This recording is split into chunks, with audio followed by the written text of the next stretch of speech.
Hello guys, आप सबका अपने YouTube channel BEd education by doctor Geeta में हार्दिक अभिनंदन है। आप सबको मेरा प्यार भरा नमस्कार। आज का हमारा टॉपिक है असमर्थ व्यक्तियों के अधिकारों पर संयुक्त राष्ट्र अभिसमय में शैक्षिक प्रावधान 2006 में क्या क्या प्रावधान किए गए थे।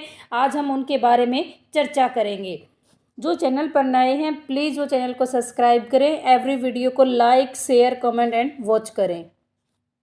असमर्थ व्यक्तियों के अधिकारों पर संयुक्त राष्ट्र अभिसमय में शैक्षिक प्रावधान 2006 कि इसमें क्या क्या प्रावधान किए गए थे, कैसे इसका गठन किया गया, किन बातों को ध्यान इसमें रखा गया, इन सब पर हम चर्चा करेंगे।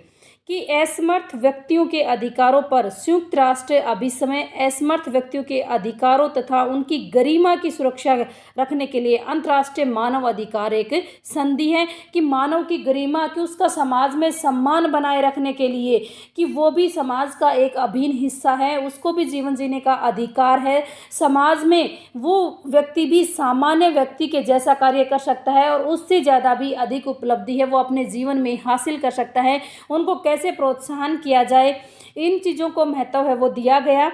ये अगर इस संधि की अगर हम बात करते हैं तो इस पर वर्ष 2002 में पीडब्ल्यूडी के कल्याण के लिए कार्य कर रहे 5 बड़े गैर सरकारी संगठनों ने संयुक्त राष्ट्र संघ की ओर से लोक निर्माण विभाग के अधिकारियों को सुनिश्चित करने के लिए एक अंतर्राष्ट्रीय संधि अपनाने की अपील की थी, जिसमें 2001 में संयुक्त राष्ट्र महासभा में मैक्सिको की सिफारिश पर एक समिति का गठन किया गया और इस काम में मैक्सिको और न्यूजीलैंड ने इस प्रक्रिया को तेजी करने में काफ़ी मदद की और अंत में 13 दिसंबर 2006 को संयुक्त राष्ट्र महासभा में इसे अपनाया गया और 3 मई 2008 को लागू है वो इसको किया गया।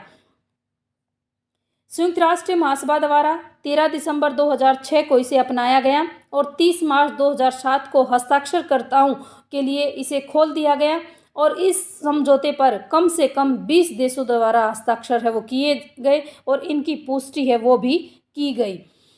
इसमें भारत की अगर हम बात करते हैं तो राष्ट्रीय जन विकलांग नीति 2006 का पुनर्गठन वर्ष 2006 में मीरा कुमार द्वारा है वो किया गया। इसमें भारत में नियोग्य विकलांग व्यक्तियों के पुनर्वास हेतु अन्य अधिनियमों का शैक्षिक व चिकित्सीय प्रशिक्षण का उल्लेख भी किया गया कि जो विकलांग बच्चे हैं उनके लिए, क्योंकि उनको भी समान अधिकार दिलाने के लिए इस समिति का गठन किया गया। भारत में 1 अक्टूबर 2007 को इसका अनुसमर्थन किया गया और 20 देशों द्वारा हस्ताक्षरकर्ताओं और अनुसमर्थन के बाद 3 मई 2008 को इसे लागू किया गया और नवंबर 2019 तक कुल जो हस्ताक्षरकर्ता थे वो 163 और 181 दल हैं वो शामिल हैं इसमें, जिसमें 180 राज्य और यूरोपीय संघ है वो इसमें शामिल हैं। इन देशों ने उसमें भाग लिया और वो ये देश ये चाहते थे कि उनके देश के जो असमर्थ विकलांग जो बच्चे हैं, व्यक्ति जो हैं, वो भी सामान्य जीवन जी सकें, समाज से जीवन में सम्मान से समाज में जीवन यापन कर सकें, उनको भी हर कार्य करने का अधिकार दिया जाए, उनको भी समाज में पिछड़ापन है वो ना, क्योंकि अगर समाज में उनको समान वरीयता नहीं दी गई तो वो पिछड़ जाएंगे और प्रत्येक मानव है वो प्रत्येक देश की अमूल्य संपत्ति है, अभिन्न अंग है। इसलिए प्रत्येक व्यक्ति को समान जीवन यापन करने का अधिकार है और इनके लिए भी कि इनको भी समान अधिकार दिए जाएं, ये हर प्रकार से कार्य कर सकें, चाहे जॉब है या बाहर आना जाना है, पढ़ना है, लिखना है, वोट डालने का अधिकार है, कि सभी कार्यों में इनको समान वरीयता दी जाए जिससे इनके अंदर हीन भावना है वो ना पनपे। अभिसमय के कुछ सिद्धांत या इसके कुछ उद्देश्य थे जो ध्यान में रखे गए थे। सबसे पहले व्यक्तियों की गरिमा, व्यक्तिगत स्वायत्ता तथा स्वतंत्रता का सम्मान करना, क्योंकि प्रत्येक व्यक्ति की अपनी एक सेल्फ रिस्पेक्ट होती है और जो विकलांग बच्चे हैं, असमर्थ बच्चे हैं, उनकी भी अपनी रिस्पेक्ट होती है और उनको भी समाज में सामान्य व्यक्ति के जैसे जीवन यापन करने का अधिकार हो और उनके प्रति किसी प्रकार की हीन भावना या हे भावना है वो हमारे मन में ना हो। उनकी गरिमा बनाए रखने के लिए और कोई भी कार्य करने के लिए उनको फ्रीडम है वो दी जाए, क्योंकि स्वतंत्रता सभी का अधिकार है सभी कार्य को करने का। और एक विकलांग बच्चा है वो भी अपनी इच्छा से किसी भी कार्य को कर सकता है, जैसे खेल कूद है या शिक्षा के क्षेत्र में है या वो जॉब कर रहा है या किसी कार्यक्रम में पार्टिसिपेट कर रहा है, तो उसको पूर्ण अधिकार है वो होना चाहिए। नेक्स्ट है भेदभाव से मुक्ति, कि इनके साथ किसी प्रकार का भेदभाव न किया जाए, बल्कि इनको भी सामान्य व्यक्तियों के बराबर दर्जा दिया जाए, चाहे वो शिक्षा का हो, चाहे वो चिकित्सा का क्षेत्र हो या व्यवसाय का क्षेत्र हो। सभी क्षेत्रों में, चाहे सांस्कृतिक क्षेत्रों की प्रत्येक क्षेत्र में इनको समान भागीदारी दी जाए, किसी प्रकार का भेदभाव है वो इनके साथ ना किया जाए। समाज में पूर्ण तथा प्रभावशाली भागीदारी तथा समावेशन, कि समाज का ये व्यक्ति भी समाज का एक अभिन्न हिस्सा है और इनको भी अधिकार होना चाहिए कि समाज की प्रगति में अपना हिस्सा है, अपना योगदान है वो दे सकें, बढ़ चढ़कर अपना प्रदर्शन है वो कर सके अपनी प्रतिभा का। क्योंकि ज़रूरी नहीं है कि जो बच्चे विकलांग है, जैसे मान लीजिए पैरों से वो चल फिर नहीं सकता है, तो ज़रूरी नहीं है कि वो मानसिक रूप से भी विकलांग हो। वो बच्चा मानसिक रूप से प्रतिभाशाली बच्चा भी हो सकता है और वो अपने देश की प्रगति में अपना अमूल्य योगदान है वो दे सकता है। नेक्स्ट है असमर्थ व्यक्तियों की गरिमा का सम्मान करना, कि जो असमर्थ व्यक्ति हैं, डिसेबल जो व्यक्ति हैं, उनकी गरिमा का, उनकी सेल्फ रिस्पेक्ट का सम्मान करना। अवसरों की समानता, कि सभी के लिए, चाहे वो सामान्य है चाहे वो असमर्थ है, सभी को समानता का अधिकार दिया जाए, चाहे वो जॉब के क्षेत्र में हो, चाहे वो शिक्षा का क्षेत्र में हो या अन्य क्षेत्र हो। प्रत्येक क्षेत्र में इनके प्रति इनको उपेक्षित ना किया जाए, बल्कि समान अधिकार है वो दिया जाए। पहुँच, कि इनकी जो पहुँच है, पहुँच से तात्पर्य है कि इनको भी शिक्षा लेने का अधिकार है। शिक्षा के लिए, कि जो ज़्यादा असमर्थ बच्चे हैं या असमर्थ व्यक्ति हैं जो आसानी से नहीं आ जा सकते, उनके लिए संसाधन मुहैया करवाएं, जैसे उनके लिए व्हील चेयर है, व्हील चेयर का प्रावधान करवाया जाए, ताकि वो उसकी सहायता से अपनी शिक्षा है वो ग्रहण कर सकें। या वो जॉब कर रहा है तो वो उस पर बैठकर है वो आसानी से अपने कार्य क्षेत्र तक है वो जा सकता है। और शिक्षा के लिए, इनके लिए स्कूलों की दूरी है वो भी ज़्यादा नहीं होनी चाहिए, इनका जॉब क्षेत्र है वो भी ज़्यादा दूर नहीं होना चाहिए, ताकि इनको आसानी है वो हो। पुरुष तथा महिलाओं के बीच समानता, कि हमारे समाज में चाहे वो स्त्री हो पुरुष हो, सभी को समानता का अधिकार है, चाहे वो कार्य क्षेत्र हो, चाहे वो चिकित्सा का क्षेत्र हो, चाहे वो सांस्कृतिक, आर्थिक, प्रत्येक क्षेत्र में समानता का अधिकार है वो उसको दिया गया है। और उसी प्रकार से कि जो असमर्थ बच्चे हैं उनको भी समानता का अधिकार दिया जाए, चाहे वो पुरुष हो स्त्री। ये नहीं है कि ये कार्य पुरुष ही करेगा, उसको स्त्री भी कर सकती है, और स्त्री का जो कार्य है उसको पुरुष भी कर सकता है। इसलिए किसी भी कार्य के प्रति कोई भेदभाव है या नहीं रखना चाहिए, और सभी को समानता से वो कार्य करना है, करते रहना चाहिए। और चाहे वो विशिष्ट बच्चा हो यानी असमर्थ बच्चा हो या सामान्य बच्चा हो, वो उस कार्य को अच्छी प्रकार से कर सकता है। क्योंकि ज़रूरी नहीं है कि कंप्यूटर पर जो कार्य कर रहा है वो लेडीज़ ही करे, जेंट्स भी कर सकता है और लेडीज़ भी कर सकती है। घर का कार्य है वो पुरुष भी कर सकता है और स्त्री भी कर सकती है। ठीक उसी प्रकार से जो असमर्थ बच्चे हैं वो भी ये कार्य है वो कर सकते हैं, चाहे वो असमर्थ लड़का हो या लड़की हो, सभी को समान अधिकार दिया जाए। असमर्थ बालकों के अधिकारों का सम्मान करना, क्योंकि जीवन जीने का अधिकार सबको है और उनके जो अधिकार हैं उनका सम्मान करना चाहिए। ये नहीं है कि जैसे कई बार क्या होता है कि कई ये कहते हैं कि नहीं इनको तो नज़दीक स्टेशन दे दिया गया और हमें नहीं दिया गया, क्योंकि उनके लिए ज़रूरी है, वो इतना स्ट्रगल नहीं कर सकते। हम आसानी से एक स्थान से दूसरे स्थान तक आ जा सकते हैं। हमें उनके सम्मान करना चाहिए उनके अधिकारों का, कि इनको मिला है और उनको वरीयता देनी चाहिए। और अगर ऐसे लोग हैं तो हमें उनका सम्मान भी करना चाहिए और साथ साथ उनकी सहायता भी है वो करनी चाहिए, जिससे उनके अंदर हीन भावना है वो ना पनपे, अपने आप को कमज़ोर महसूस ना करें, अपने आप को दूसरों से अलग महसूस ना कराएं। एक सकारात्मक सोच की ज़रूरत है।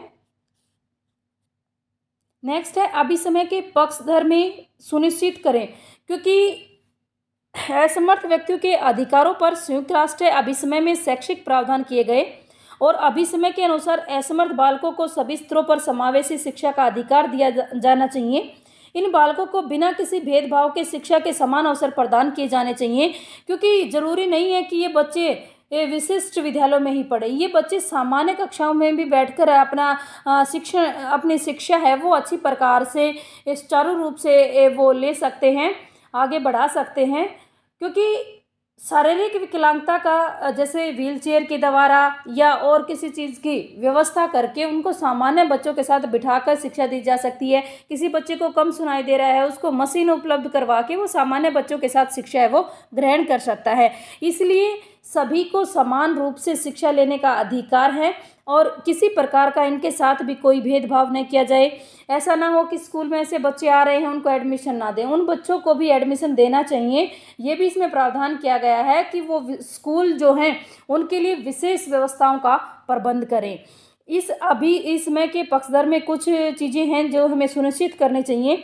सबसे पहले मुफ्त तथा अनिवार्य शिक्षा, कि इन बच्चों को मुफ्त और अनिवार्य कि बगैर किसी शुल्क के और इनके लिए कंपलसरी की जाए कि सभी को शिक्षा लेने का अधिकार है।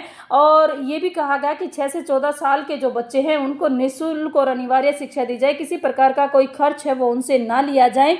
इन बच्चों को अनिवार्य शिक्षा से बाहर है वो नहीं किया जाए। दूसरा, लड़कियों के लिए शिक्षा, कि जो असमर्थ के लड़कियां हैं, किशोरी हैं, उनकी व्यावसायिक प्रशिक्षण, प्रौढ़ शिक्षा तथा आजीवन शिक्षा की पहुंच हो, उनसे इस चीज़ से दूरी ना हो, इस बात का भी ध्यान रखा जाए। क्योंकि वो जैसे उनको हस्तशिल्प जैसे सिलाई कढ़ाई बुनाई है इनकी शिक्षा दी जाए, ताकि वो अपना उसके माध्यम से अपनी आजीविका कमा सके, वो दूसरों पर निर्भर ना रहे। नेक्स्ट है सहायतार्थ सेवाएं, कि असमर्थ बच्चों को सामान्य शिक्षा प्रणाली में सहायतार्थ सेवाएं प्रदान की जाएं। उसमें स्कूल भी हो सकता है, ट्रस्ट भी हो सकता है, हमारी राज्य सरकारें भी हो सकती हैं और हमारी केंद्र सरकार भी, कि सभी का ये उत्तरदायित्व बनता है कि असमर्थ बच्चों को जो उनके लिए ज़रूरी है उनकी उचित सहायता है वो की जाए, चाहे वो संसाधन से संबंधित हो, चाहे वो शिक्षा से संबंधित हो या किसी भी क्षेत्र से, तो उनकी पूरी सहायता है वो करनी चाहिए। नेक्स्ट है व्यक्तिगत संहिता, कि असमर्थ व्यक्तियों की शिक्षा को बढ़ावा देने के लिए व्यक्तिगत सहायता के लिए कदम उठाए जाएं। क्योंकि जरूरी नहीं है कि स्कूल है या माता पिता है वहीं उस बच्चे की सहायता करे, एक आम इंसान भी उनकी सहायता है वो कर सकता है और इसमें बढ़ चढ़कर सभी को है वो हिस्सा लेना चाहिए।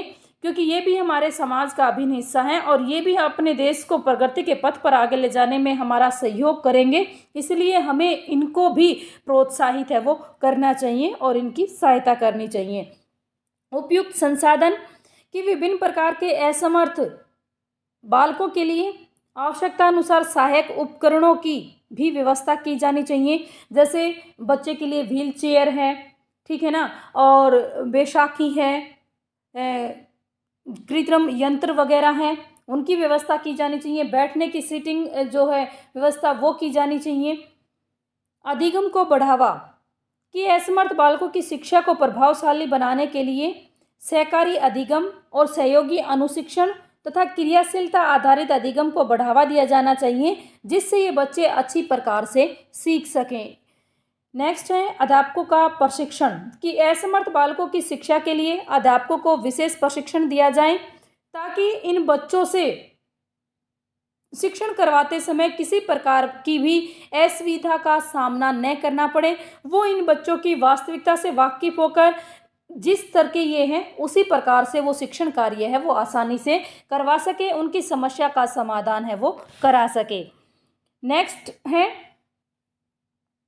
कि इनके लिए कुछ प्रावधान किए गए थे, कि जो असमर्थ व्यक्तियों के अधिकारों पर संयुक्त राष्ट्र अभिसमय में कुछ प्रावधान किए गए थे, जो व्यक्ति लंबे समय से मानसिक शारीरिक या अन्य तरह से असमर्थ हैं, कि जो चल फिर नहीं सकते हैं, वो मानसिक रूप से असमर्थ हैं, उनको भी समाज में समान दर्जा दिया जाए, क्योंकि वो भी समाज का एक हिस्सा हैं।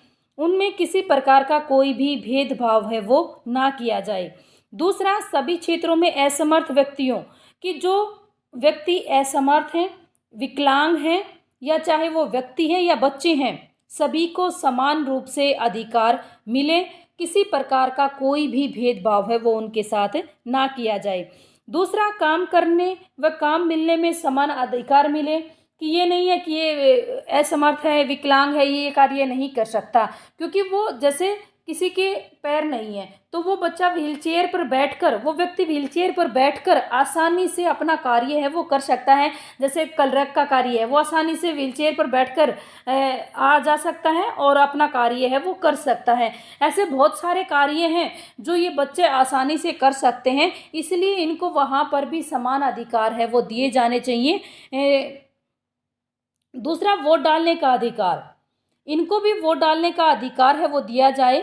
ये भी सामान्य व्यक्तियों की तरह एक समाज का हिस्सा हैं। इनको भी अधिकार है कि किसे चुनना है, किसे नहीं चुनना है, ये सही और गलत के बारे में सोच सकते हैं।